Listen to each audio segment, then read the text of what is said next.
You know that one friend who says, "I'm 5 minutes away," but they haven't even left the house yet? Yeah, they're probably watching one more YouTube video, or maybe they just live in a different time zone, mentally.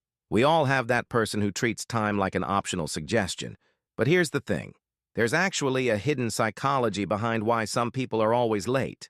And believe it or not, scientists say there isn't just one reason.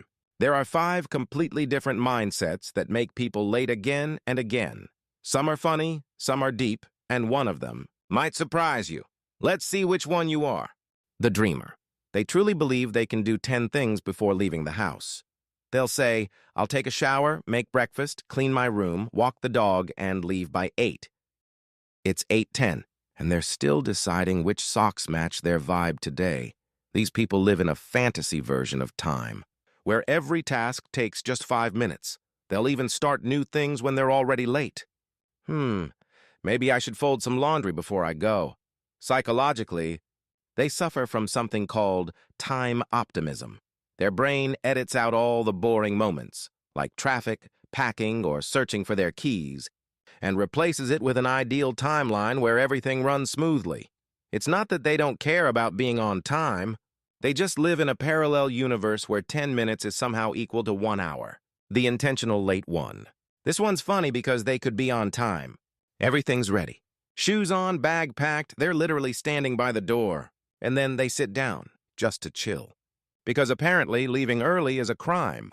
They'll say, "I don't want to get there before everyone," or "arriving early is awkward," or their favorite line, "Hey, the hero always arrives late."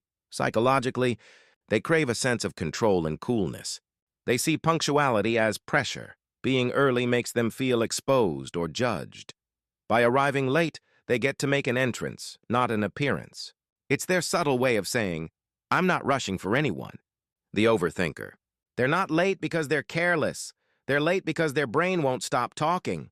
What if I wear the wrong outfit? What if people stare? What if I forget something and look stupid? They overthink every small decision until time just slips away. Psychologically, they deal with decision paralysis. The fear of making the wrong choice slows them down. Their lateness comes from anxiety, not arrogance.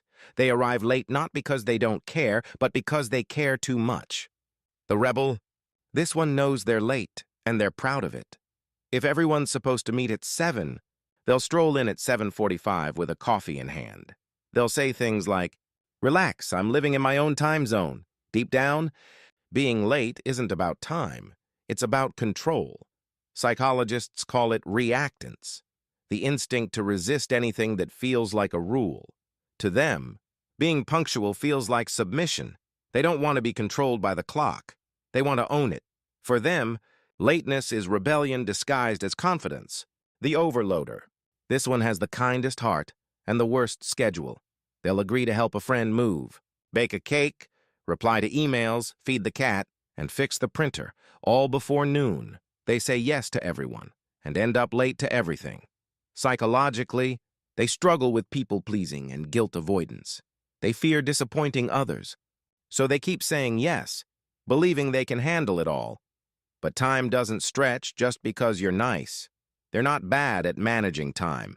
They're just bad at saying no. So, which one are you? The dreamer? The intentional late one? The overthinker? The rebel? Or the overloader?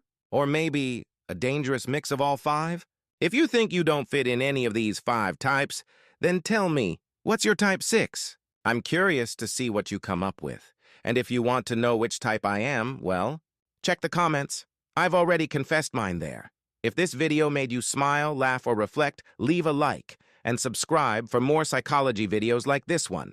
And now seriously, what time were you supposed to leave again?